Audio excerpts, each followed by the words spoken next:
যুদ্ধবিমান নিয়ে তাইওয়ানকে চারিদিক থেকে ঘিরে ফেলেছে চীন। একথা স্বীকার করেছে তাইওয়ানের পররাষ্ট্র মন্ত্রণালয়।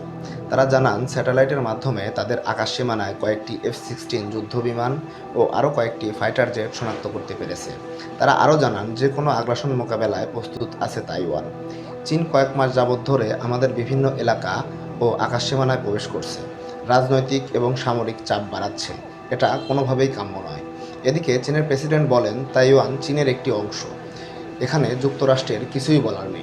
তিনি আরও বলেন, বিচ্ছিন্নবাদীদের ছাড় দেওয়া হবে না। আন্তর্জাতিক বিভিন্ন রাজনৈতিক ও বিশ্লেষকগণ মনে করেন, এরূপ পরিস্থিতি চলতে থাকলে যে কোনো সময় চীন ও তাইওয়ান যুদ্ধ লেগে যেতে পারে।